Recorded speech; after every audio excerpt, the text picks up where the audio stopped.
게 어떤 정보를 리터러시, 건강 리터러시가 전반적으로 이제 올라와야 된다라는 생각들을 하고 있습니다.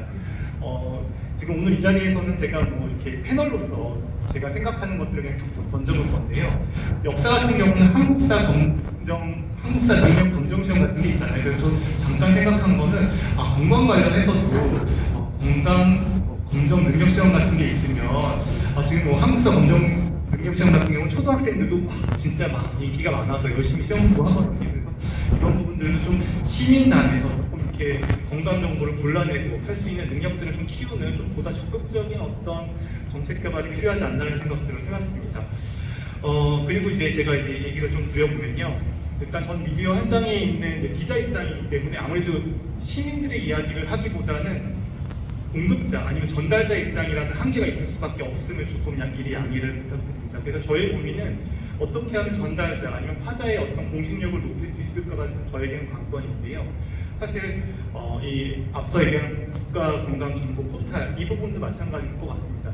어떻게 하면 이 부분에 대한 어떤 공신력을 높일 수가 있는지에 대한 고민들이 필요할 것 같고요. 사실 이 부분에 대해서는 포탈만 멀쩡하게 이렇게 잘 만들어 놓는다고 되는 부분이 아니라 포탈에 대한 내용이 뭐 강변하고 이렇게 쉬워야 되는 부분도 있지만 사실 포탈의 타겟층이 무엇인지 포탈이 추구하는 목적이 무엇인지 분명해야 될 것 같습니다. 포탈이 소비자에게 전달되는 그 요즘에 뭐라고 하죠? 배달 라이프 갑자기 생각이 안 나는데요.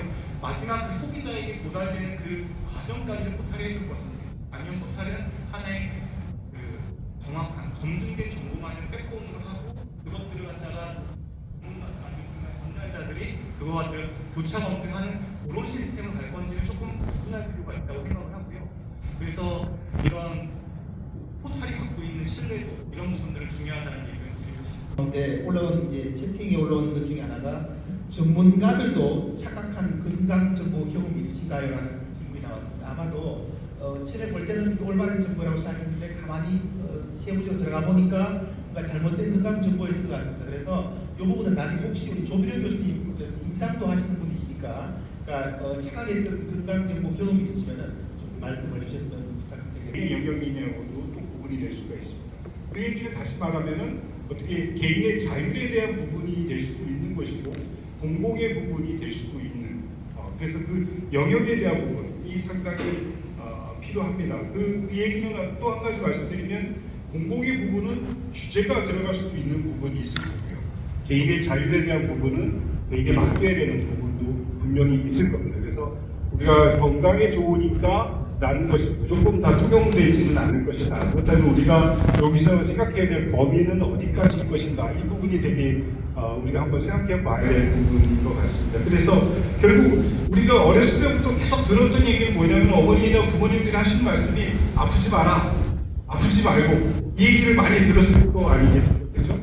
아프지 말고 뭐 노래 가사도 있는 것 같았는데 그 얘기는 결국 이게 뭐 병이 나오면 치료해라 이 얘기가 아니라 아프기 전에 너는 이 건강을 유지하라는 그런 뜻이겠죠, 그죠? 결국 우리가 지금 하는 얘기도 건강을 유지하자는 그런 얘기니까 그 건강을 유지하기 위해서는 우리는 올바른 건강 생활을 해 나가야 되는 것이죠. 올바른 건강 생활을 해 나가기 위해서는 올바른 건강 정보에 대한 것이 보장이 돼야 되고 그런 환경이 조성이 돼야 우리는 할 수 있겠다 이런 생각이 개인적인 차원도 있을 거고요, 사회적인 차원도 있을 것 같습니다. 우리가 지금 생각할 때 건강 정보라고 하면은 내 건강에 도움이 되는 의사 결정을 올바른 정보를 받아서 하는 것이라고 생각할 가능성이 되게 높은데요. 한 발 더 나아가면은 이 사회적인 영역도 있을 것 같다는 생각이 듭니다. 이게 약간 좀 거시적으로 정책적인 측면을 말씀을 해주셨습니다. 여러분들 지금 네 분 패널 토론자들 의견 들으셨겠죠? 이 토론을 들으면서 우리가 건강정보에 대한 잘못된 건강정보 모니터링도 중요하지만은 그보다 더 중요한 것은 건강정보를 소비하는 국민, 소비자들의 역량을 키워서 스스로 이 고를 수 있도록 하자라는 그런 관점에서 말씀을 주신 것 같습니다. 자, 우리 어려운 거를 저도 개인 소비자로서 느끼고 있고 그 다음에는 또 하나는 전문가의 말을 들으면 된다라고 하지만 사실은 전문가가 누구인지 그 다음에 전문가 사이에도 이견이 있기 때문에 훨씬 더 혼란스러운 거기.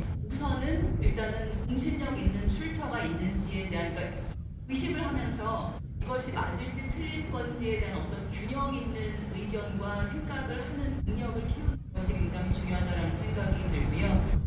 저는 그런 차원에서 국가 건강정보 평가가 굉장히 중요한 역할을 할 것이라는 생각이 듭니다. 아까 조병 교수님께서 말씀해 주셨듯이 미국에는 웹엠디가 있는데 제가 2005년에 미국에서 박사를 받을 때도 웹엠디는 굉장히 잘 건설된 그리고 잘 활용되는 그러한 건강정보 포털이었습니다. 그런 걸 보면서 굉장히 저도 부러웠는데 사실은 우리나라에서도 이런 국가 건강정보를 구축하고 확산하려는 노력이 많이 있었다는 걸 알고 있는데 사실은 그만큼 확산이 많이 되지 못했던 아쉬움이 있습니다. 그래서 저는 저에 대한 질문하고 이에서 할 수 있는 다루는 건강 정보와 이를테면 식품의약품안전처에서 제품 위주로 고르는 이러한 문제에 대한 건강 정보가 조금 다르고 거기에 정부의 어떤 기관상의 벽이 있는데 이 벽을 무너뜨리면서 같이 협업을 하면서 좀 더 크고 포괄적인 체계를 만들지 않는다면 소비자들은 원하는 정보가 거기 없기 때문에 또 안 갈 것이거든요. 그렇기 때문에 건강 정보와 관련된 포괄성에 있어서 굉장히 많은 협업이 필요하다는 말씀을 드립니다. 포털 사이트 명칭을 좀 바꿨으면 좋겠다.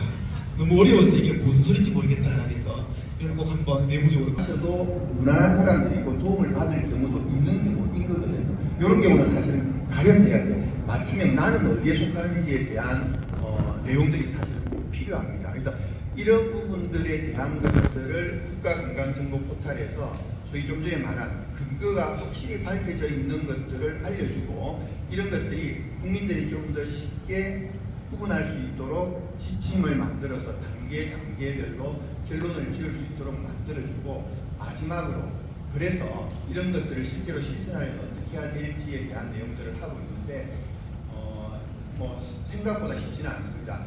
좀 전에 질문한 소비자가 이게 건강정보가 바른지 아니면 잘못된 정보인지 구분할 방법이 있냐 이런 궁금증이 들었을 때 국가건강정보 포털에 가서 질문을 하면 이게 밝혀져야 되는 거거든요.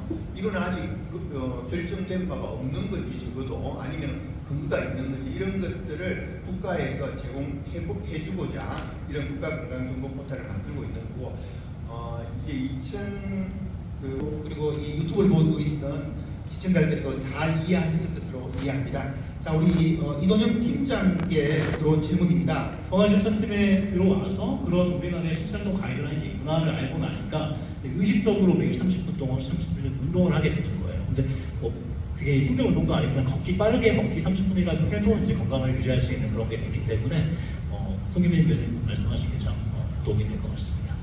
네, 감사드립니다. 자, 우리 이제 실시간으로 많은 분들이 어떨까라는 생각을 하게 되었습니다. 왜냐하면 일단은 소비자들은 어떤 정보에 반응을 하냐면 많이 노출되는 정보에 반응을 하게 됩니다. 그리고 보통 그런 정보를 접하는 매체는 인스타그램과 유튜브라는 생각이 듭니다.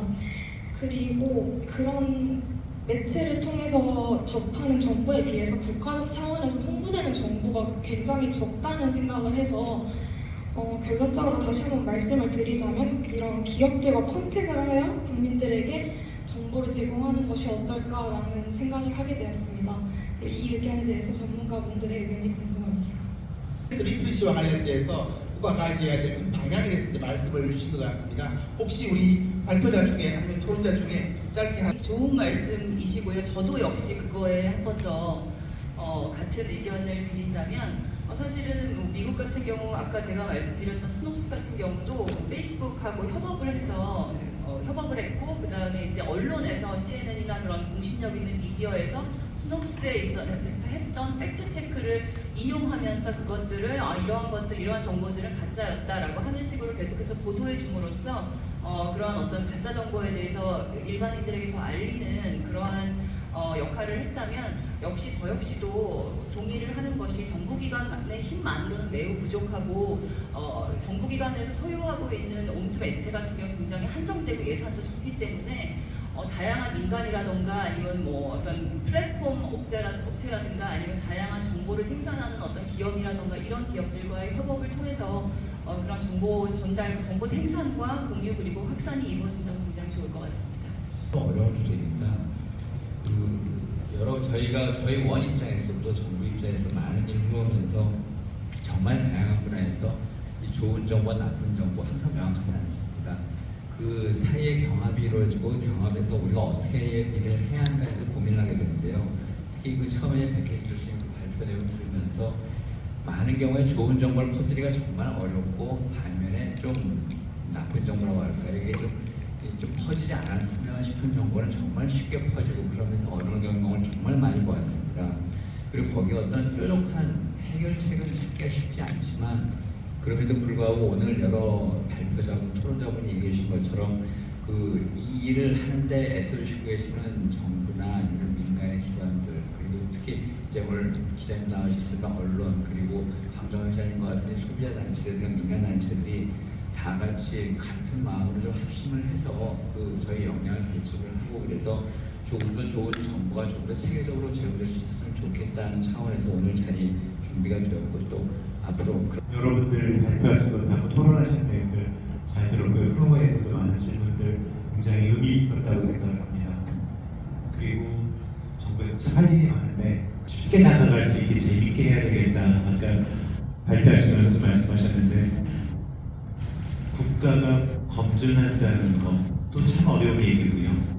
그다음에 국가가 운영하는 건강 정보 포탈이라는 것도 사실 일반 사람들이 듣기에 굉장히 어려운 얘기들인데 그거를 어떻게 하면 사람들한테 좀 쉽게 접근하게 할 수 있을까 하는 것들을 많이 노력을 하겠습니다. 그리고 아까 우리 홍기민 교수님, 그다음에 이동영 팀장님 말씀하신 것처럼 정부가 가지고 있는 것들이 사실 정부라고 우리가 얘기하지만 굉장히 다양한 기관들이 일을 하고 있거든요. 좀 그런 시스템을 만드는 것들이 정부가 해야 될 일이라고 생각하고 오늘 말씀을 듣고 그런 것들 논의를 해보았습니다. 굉장히 많은 말씀들, 의견들이